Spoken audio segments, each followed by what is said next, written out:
secularism. The Queen weighed in. She defended the Church of England's role in national life. And on the radio, Richard Dawkins appealed to God. Our first big question: is Britain a Christian country? Professor Dawkins says we overestimate the number of Christians in Britain and give the faith too much influence in public life. There is still a huge gap between the number of people who need a life-saving organ transplant and the number of organ donations each year. 3 people a day die on the waiting list. So, the British Medical Association is asking for a debate about previously contentious, even illegal methods of increasing the supply of organs. Our second big question: should it be easier to harvest organs for transplant? Sue Burton's son's organs saved or improved the lives of at least 6 people, but she thinks the new proposals for more active intervention are concerning. Welcome everybody to the big questions.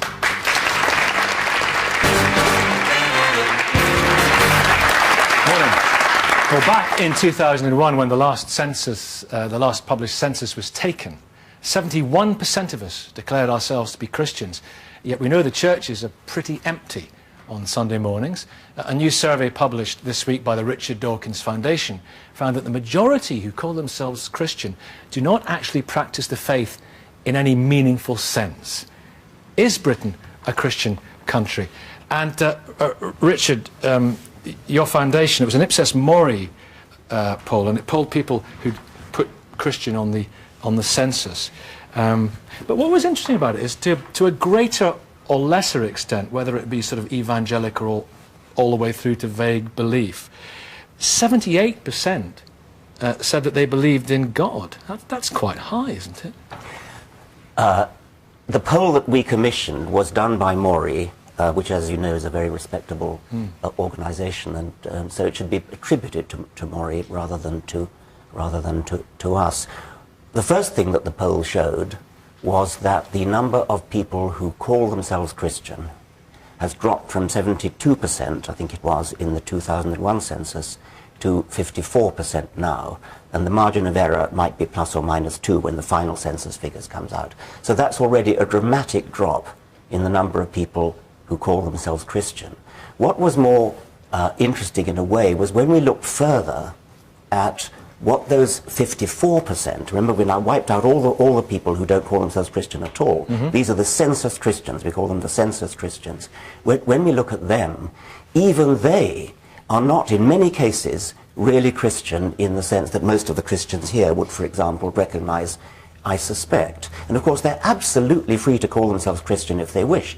Totally free country, you can label yourself anything you like. What worried us, and what still worries us, is that if you label yourself Christian, then the numerical strength that you add to the Christian figure may then be used by a much narrower constituency of Christian, who will then argue, oh well, the country is so and so many percent Christian, therefore we need bishops in the House of Lords, and so on. So I want to dispel a misunderstanding, which is that we're not telling Christians you are or are not a true Christian. It's up to you whether you're a true Christian.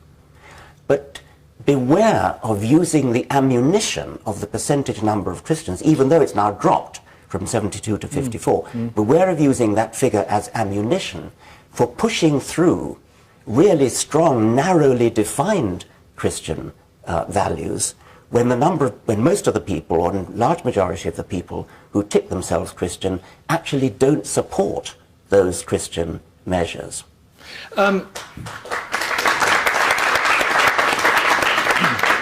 But if they say they're Christian in some sense, whether it be, and it's a broad church, isn't it, Richard?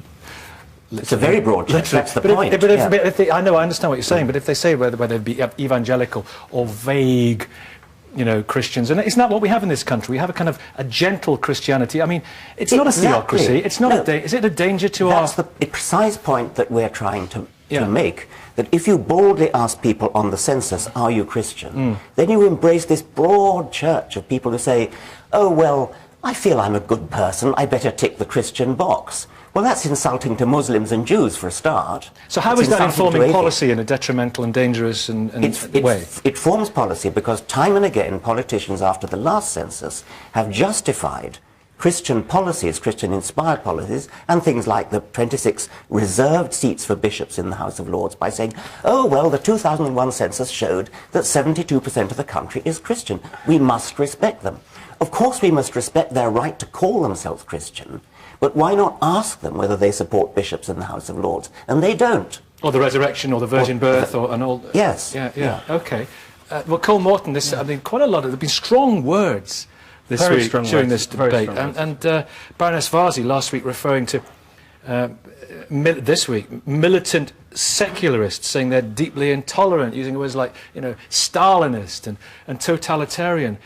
You've called Richard, in your book, the Ayatollah of atheism. Not sure if you were aware of that, Richard. Why is the slightest challenge, and the slightest, not even a challenge, but a question... Research, indeed. Research seen as militant? No, I'm absolutely right. I will let Baroness Varzi fight in the way that she does, and that's fine. In relation to what I said in the book, that was in reaction to a specific moment that I've seen Professor Dawkins behave in a way that seems to me to be very similar to the way that I've seen religious fundamentalists perform in meetings and in the way they conduct themselves in public. And perhaps that was over the top in the book, but actually the point is that I'm sorry, Professor, I think you're a brilliant scientist, but I think you let yourself down by behaving like a fundamentalist, and I find that distressing. When was the last time I threw a bomb? Well, I'll get to you in a minute, Richard. He asked, when was the last time he threw a bomb? Well, rather than an intellectual bomb. But can we talk about the survey? Your introduction said that these people did not practice Christianity in a meaningful way. It was meaningful enough for them to put down on the form that they were Christian. Now, on the basis of a poll that I think is 1,000 people, Professor Dawkins is dismissing as largely irrelevant, and those are the words that he used, the belief system of, by his statistics, more than half the population. Now, what else the poll shows is that we are still a nation, whether or not we're a post-Christian, post-imperialist nation, whether we're throwing off the kind of Christianity that dictated us for 500 years and finding a new way forward in a multi-faith world, we're still a country that very firmly and emphatically has some kind of engagement and fascination with God and with spirituality. Wasn't that exactly what I said? No. You feel an engagement with Christianity, so you tick the Christian box. Absolutely fine. I feel a good person, so I'm going to tick the Christian box. But when we went on to say, when you are faced with a moral dilemma, do you turn to your religion for moral guidance? Only 10% said yes. So the whole point is that the people who tick the Christian box entirely welcome to tick the Christian box. Of course they are. I'm not denying them that right. But don't use those figures to justify much narrower Christian policies when you come to make government decisions. That's all we're saying. More of which in a minute, Christina. But I want you to address this tag of militancy, and because there's a little bit of a backlash towards you, and it calls nothing to do with it, but there's an article in the Telegraph this morning. They've done a kind of who do you think you are on you, and they found out that one of your great whatever ancestors was a slave owner, and they've gone, aha. You would be amazed at what's been going on this week. One after another. I mean, this one in the Telegraph is just the latest. I really feel we're rattling their cages. When you feel the need, when a Telegraph reporter feels the need to retaliate by going back 300 years to an ancestor of mine, I think he was my great-great-great-great-grandfather, who owned slaves in Jamaica. I mean, how desperate can you get if instead of listening to the argument, you say, oh, his great-great-great-great-great-grandfather owned slaves? To the best of my knowledge, this is neither a smear tactic nor a retaliation for anything. It was a story that somebody found out and they printed it in the paper. I'm not involved in that story, and I can't comment on it, but to the best of my knowledge, there is no sense of a smear tactic or retaliation. No, but I have to admit, working for the Telegraph as I do... the Telegraph on trial! No. We were rather amused by the fact that Professor Dawkins has often talked about how religion enslaves humanity, And it was interesting to see that he comes from a family that used to enslave people too. But So that was what prompted the article then?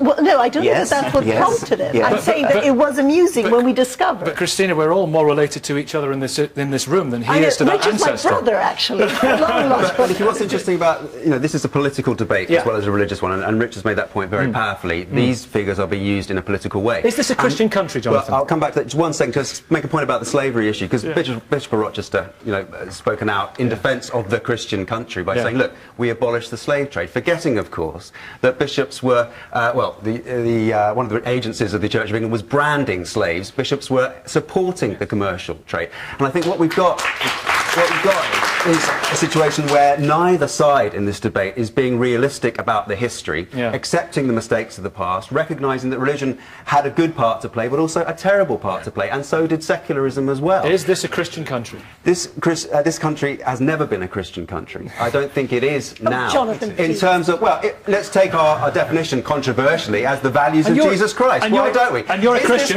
country really endorsing the values of Jesus Christ? Come on. What would it look like were it to endorse the values of Jesus Christ? Oh, well, we might forgive our enemies a little bit more. We might have a more equal society. We might not encourage a capitalist system which makes people compete against each other and work more competitively. Christina, I don't know.